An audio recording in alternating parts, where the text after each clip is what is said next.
I'm Chris Albanese, co-host of the Crew Reviews podcast, and today, on Author Spotlight, I sit down with thriller writer David Darling. As an indie author, he writes mostly crime thrillers, but as you'll find out during the interview, Dave has also written stories in other genres, like fantasy and sci-fi. But before becoming an author, Dave also led a pretty interesting life. He spent 17 years in the Canadian Armed Forces, first as a tank gunner, and then in an artillery regiment. It was during his time in the military that he discovered he loved to teach, everything from basic training to instructor courses. But today, Dave has published 3 novels, 1 standalone and 2 in the Noah Hunter series, as well as a novella titled Grim Measures. He also has plans to publish not 1, not 2, but 3 more novels in 2022. Now, I've known David for several years. I know he's a great writer, but as you'll come to find out in this interview, he's also an even greater person.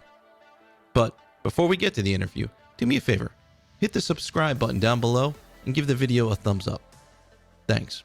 Well, welcome to Author Spotlight, David. Thanks for coming on the show. I appreciate it. Hey, not a problem. Thank you very much for having me, Chris. So Dave, you're mainly a crime military thriller author, and in particular, there's 3 books that stand out in the Noah Hunter series. But you've also written a soon-to-be-released science fiction time travel, as well as a fantasy novel. They're not published yet, but I have a feeling they're going to be coming out soon. So with that all being said, so like you have a lot going on, and some people may know you from social media, they may not, but I'm hoping to be able to tell us a little bit about yourself, and what initially inspired you to become a writer.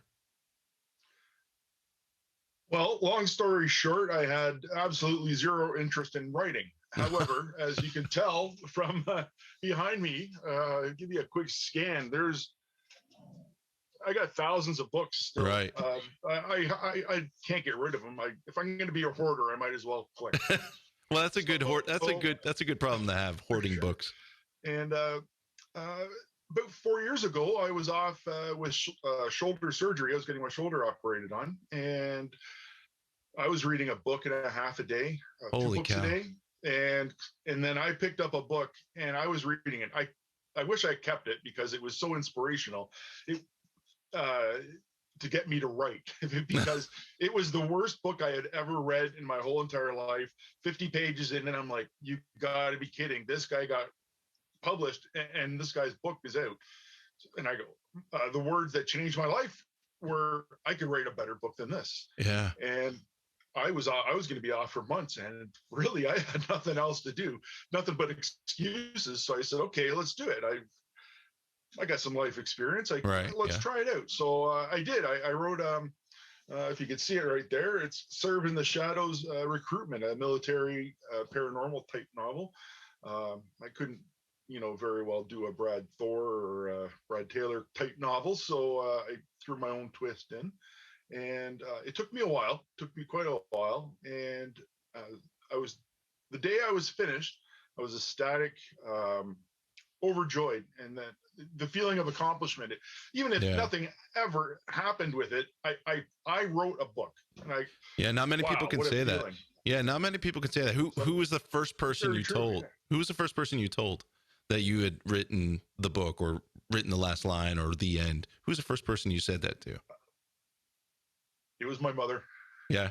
Yeah. She's been cheering me on because I'd write 3 or 4 chapters, and she would, every couple of days, how's it going with the book? Encouraging me, cheering me on. And I write 3 or 4 chapters. I go over it. I edit it, make it look pretty. And then I send it to my mom.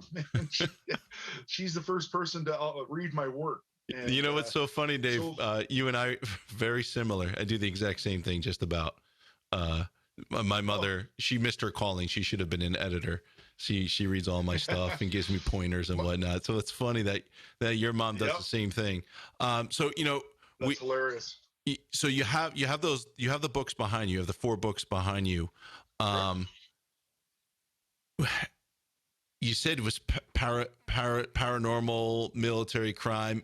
Like, what genre would you say you are most comfortable writing in?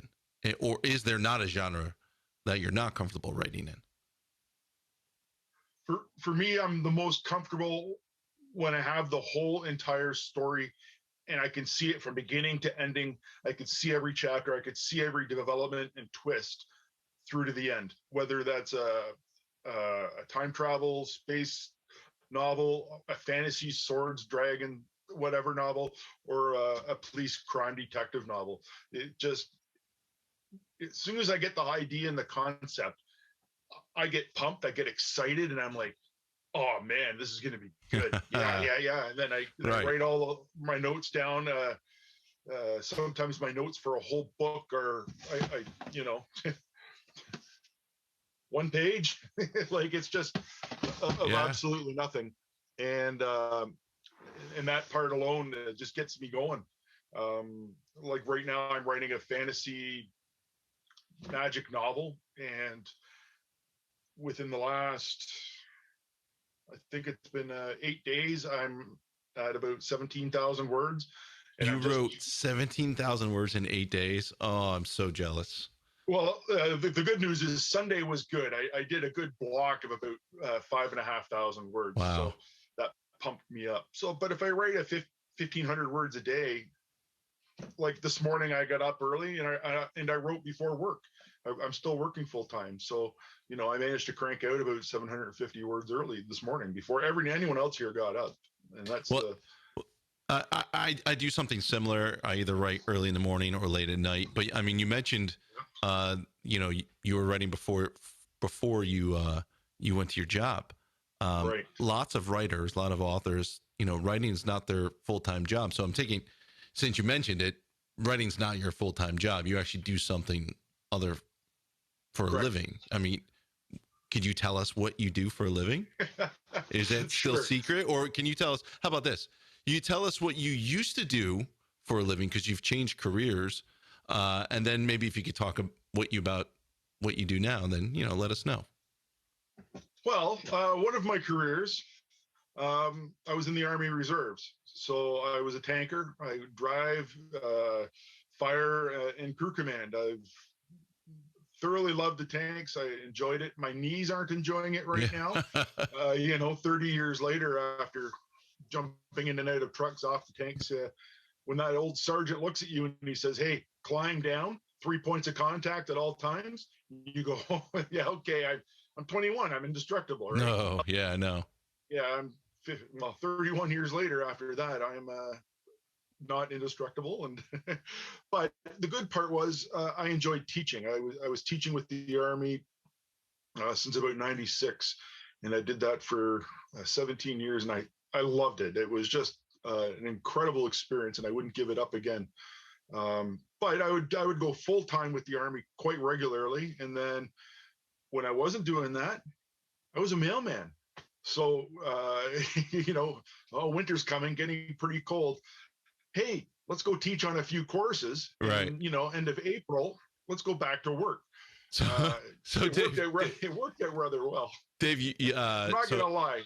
So people may not know you're Canadian, right? So you live near Toronto.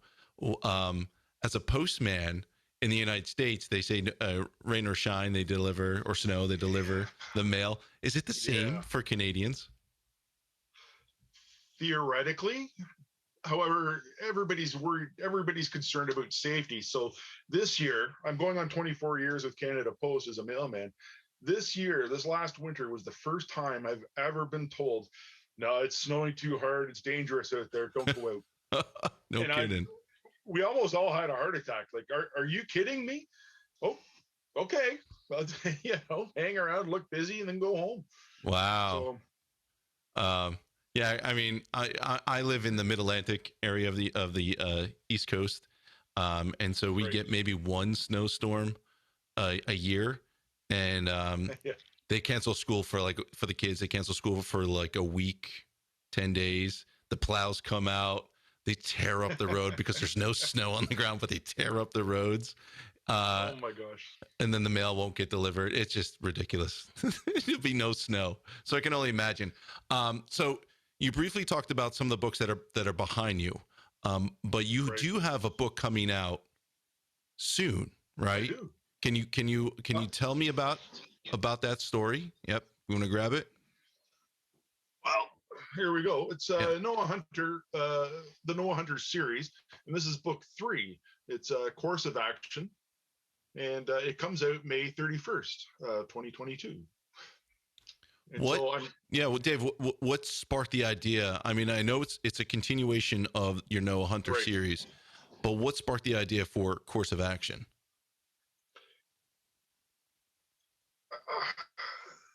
I don't want to give away the plot, but let's just, I can say that in 1940, right after World War, President Truman had a problem. You ever watch the History Channel? You see all these conspiracy theories about UFOs and Magic 12, the old group.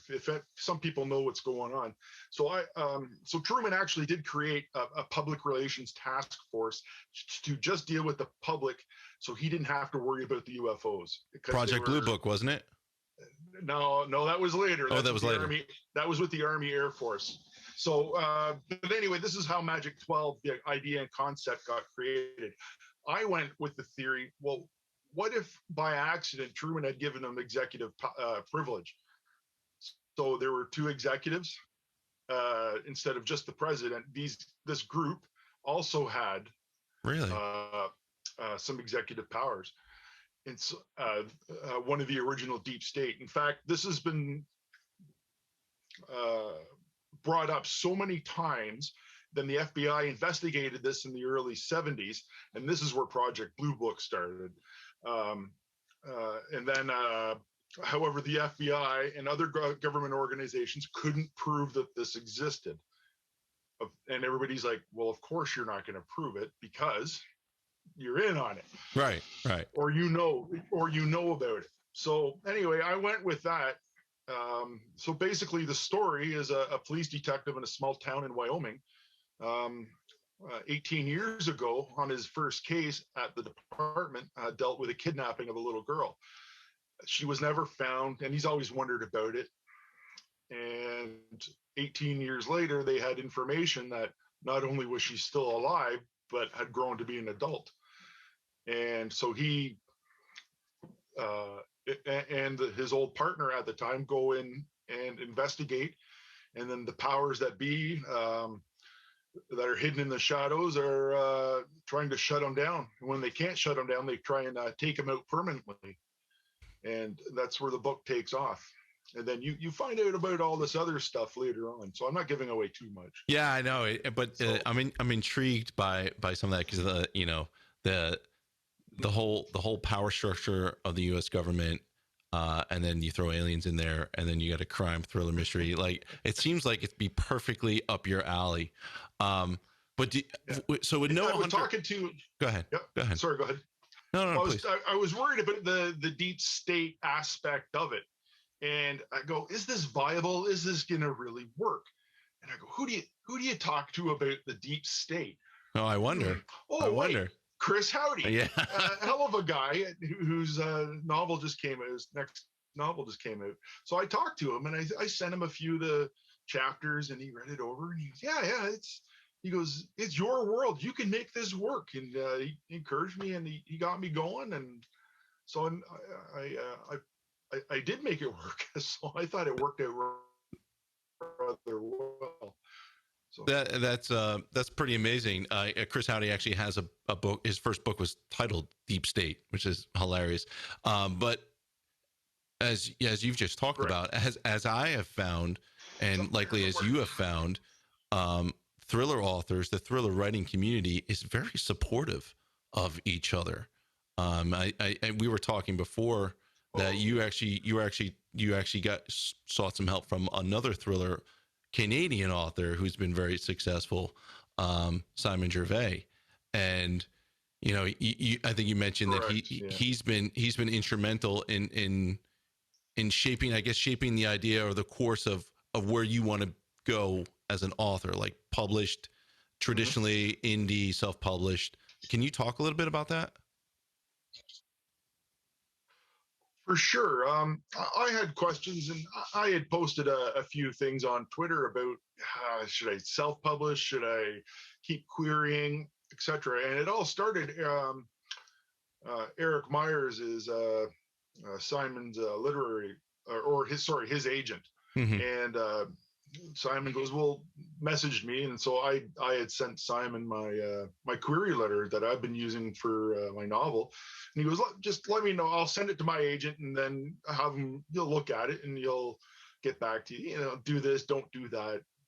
I'm still learning, so wow, thank you so much. So I got a few I did adjustments I've made to my query letter at that time a couple years ago now, and I still plugging it out, getting it out there. 150 different literary agents, and you just banging your head against the wall. Yeah, I know. And then at a later date, I guess it would have been about 14 months ago, I was talking to Simon again, and we were going through the process of self-publishing. Is this the right thing? Is it going to be good? And he goes, go for it. He encouraged me and gave me some advice, and for just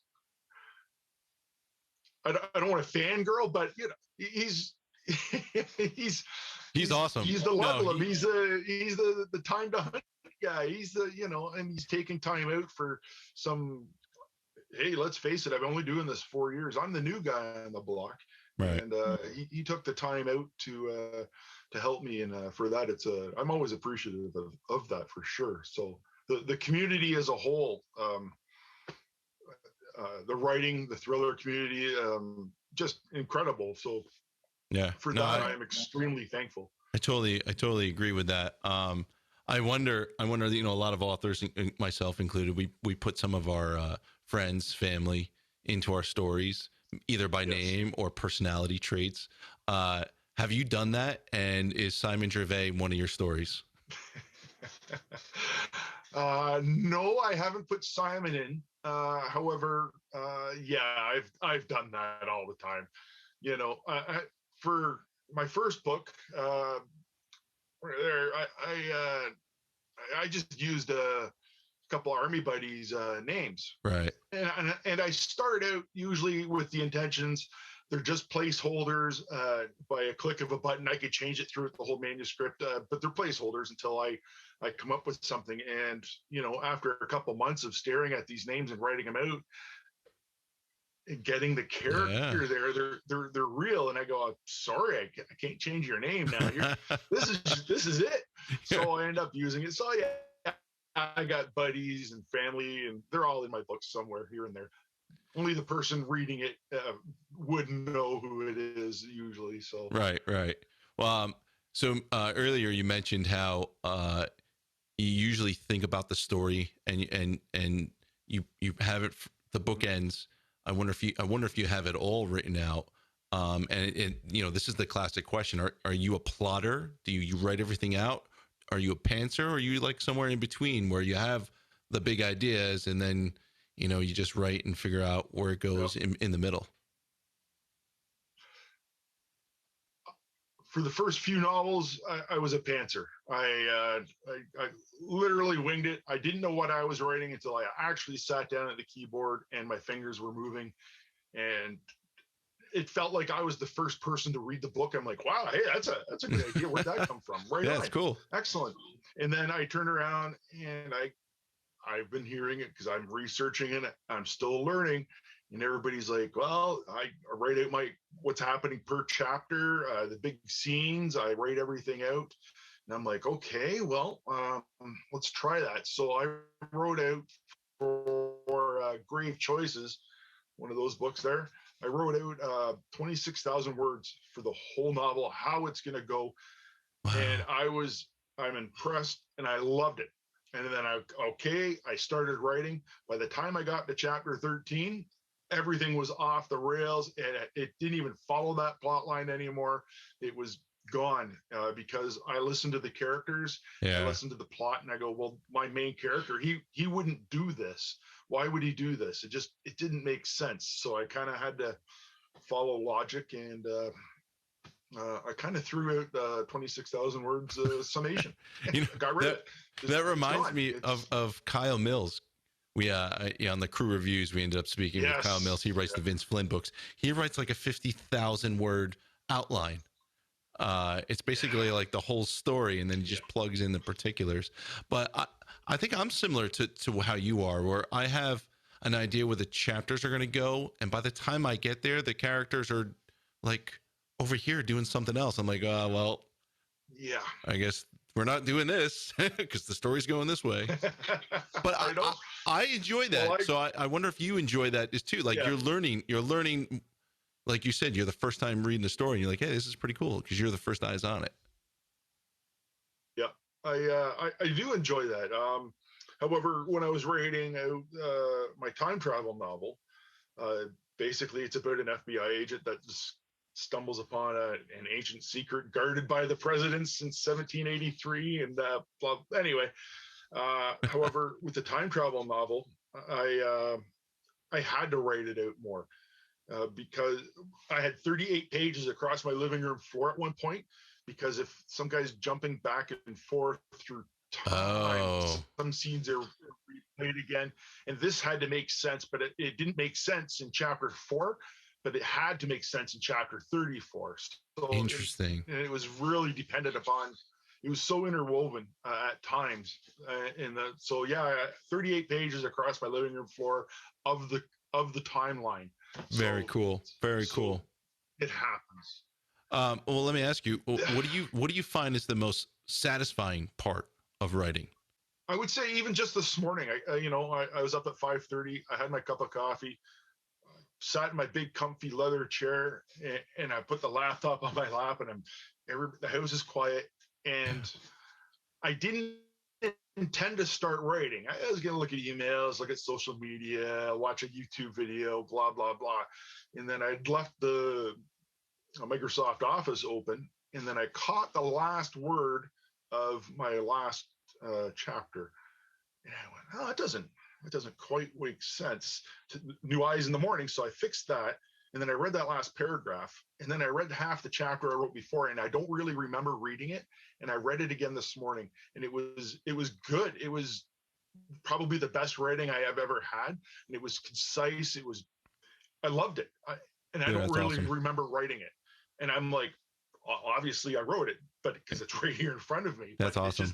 It flowed, and it was just so good. So I enjoyed it. So if we're allowed to say it, we enjoy our own writing or not. Of course you can. Well, dude, why else would you be doing it? Because we spend a lot of time doing it. We're sitting in a chair, we're writing, we're really not interacting with other people. You're just in your own head. But I wonder, I've asked this question a lot, and I want to see what your answer is on this one.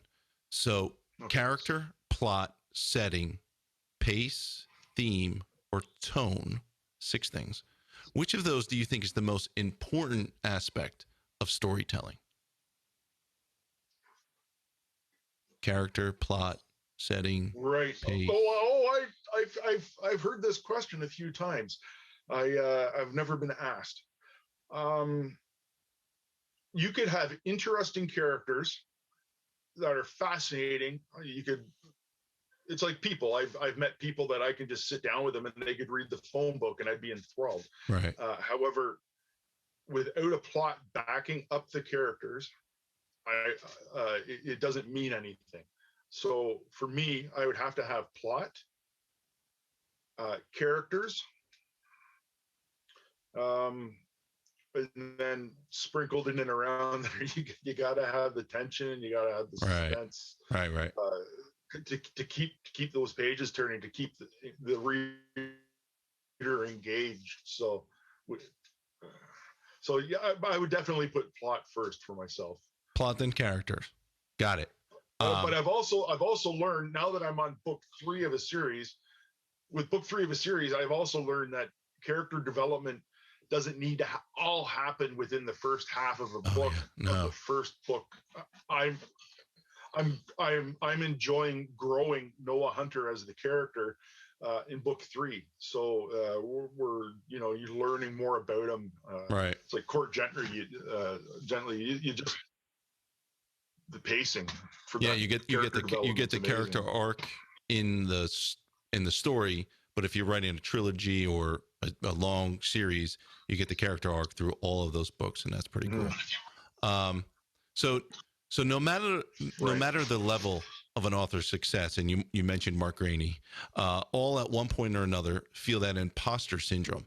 And Mark Rainey, even though he's a #1 time bestseller and he's got a whole bunch of books out, he's got a movie/TV series coming out as well. I mean, it's hitting the big movie theater, and then it's coming to streaming service.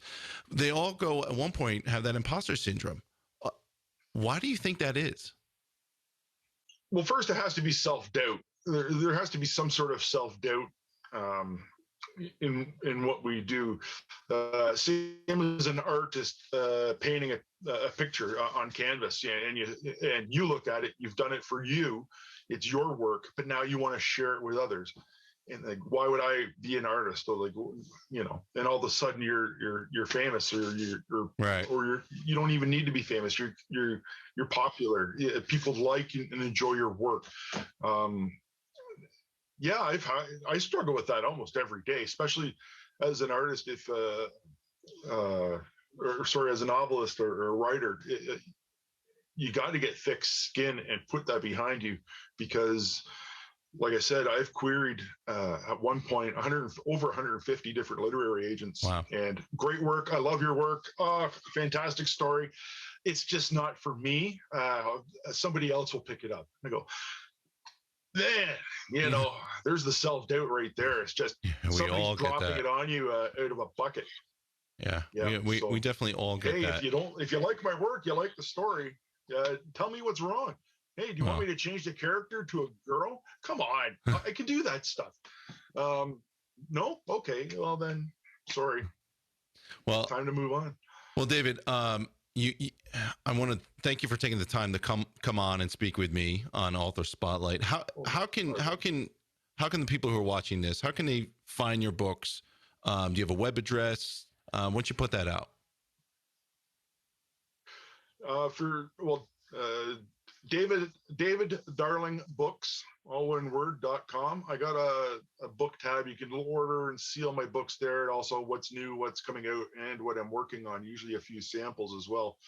Right now, all my books are available on Amazon in almost all formats. And but I'm also sort of cutting ties with Amazon at the end of June.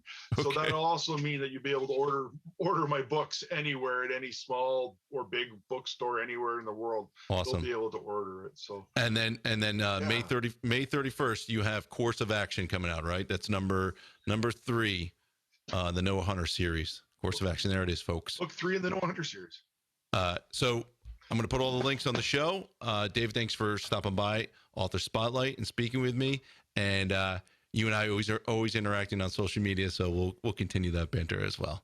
Thanks again, buddy. Sounds great. Thank you very much for having me, Chris.